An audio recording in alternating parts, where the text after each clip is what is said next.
Welcome to the second episode in my new series, The Show Training 101, where we'll take an in-depth look at various mechanics and control schemes, analyze how they're implemented in MLB 15 The Show, and explore the ways in which you can leverage your newfound knowledge to take your game to the next level. Today, we'll be taking a look at directional hitting. Now, there seems to be some confusion surrounding the mechanic's functionality, so let's take a look and see what we find. So leading off, what exactly is directional hitting? Well, I'm glad you asked. Directional hitting, first and foremost, is simply an extension of traditional timing hitting, with the added ability to influence the direction of your hits. Before the pitch is thrown, the batter can look for an area of the strike zone with which to influence the direction of the ball, indicated by a yellow marker that borders the selected portion of the strike zone, as well as a corresponding camera shift to that direction. By pressing up with the left stick, your hitter will look to hit a fly ball. Press down, and you'll attempt to hit it on the ground. Or you can look to pull or drive a ball in the opposite direction by pressing right or left. You can even attempt to direct the ball in a combination of directions. Do you want to pull a ball while lifting it into the outfield? Hold the left stick up and inside. Or maybe you want to hit a grounder to the opposite field. Hold the left stick down and out. Very easy. While you do have to hold the left stick in the intended direction as the pitch crosses the plate, you can also adjust your direction of influence on the fly.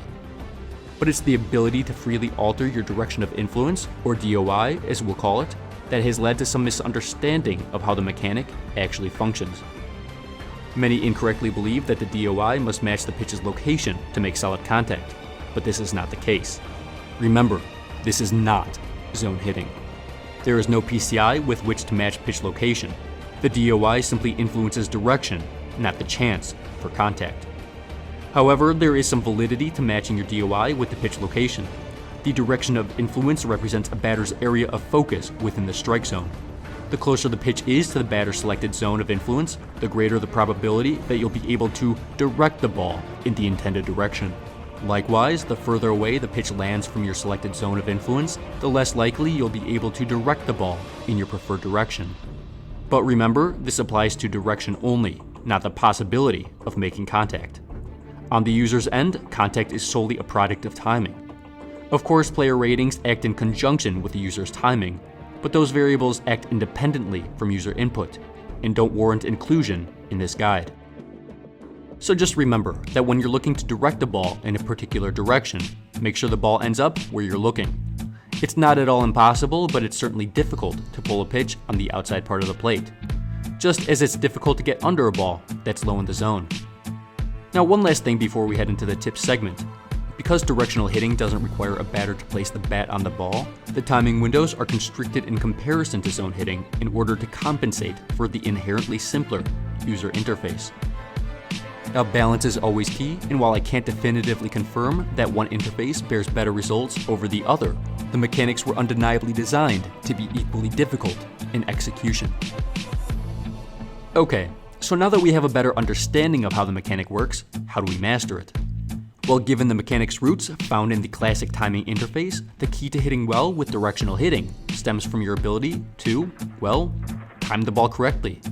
Even when the pitch lands in your DOI, the game still defers primarily to the user's timing for hit dispersion. Hit the ball early, you'll pull it. Hit the ball late, you'll send it to the opposite field. But good timing is dependent on lots of practice, so just practice a lot. But of course there's more to it than that. We must strategize while at the plate to make the most of the mechanic. For those that employ the guess location feature regularly, one can always sit on a pitch in their zone, then place the DOI in that direction after pitch location is revealed. A correct guess yields a bonus to player contact, and the subsequent movement of the left stick to match that location will supply a bonus to directional influence. Considering how pitch location will be guessed correctly in approximately 1 in 5 pitches, you can practically be assured that there will be a pitch you can adequately influence in each at-bat. Now personally, I don't like to wait for a pitch in a particular zone. It's too defensive.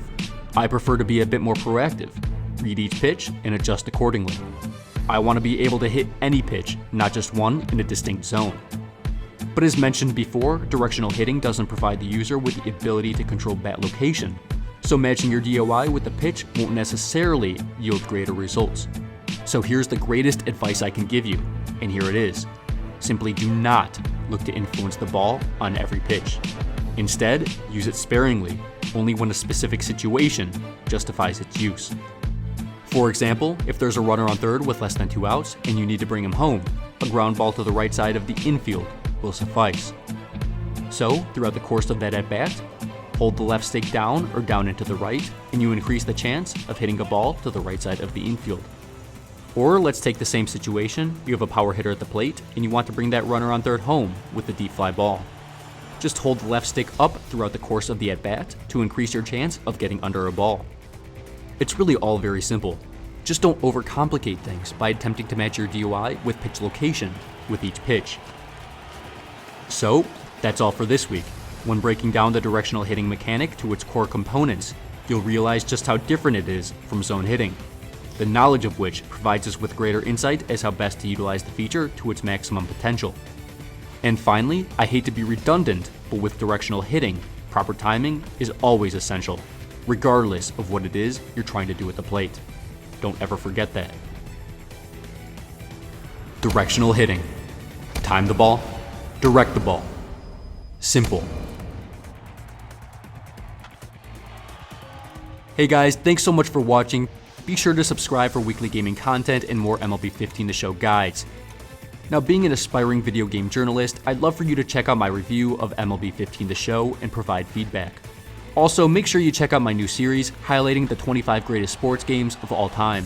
And if you're into football, you can check out my Madden 101 series, where I analyze how various football fundamentals are incorporated in Madden. And lastly, stay tuned for a franchise playthrough as I attempt to take my beloved Chicago Cubs to the World Series. Thanks again for watching. I hope you guys enjoyed. And until next time, I'm out.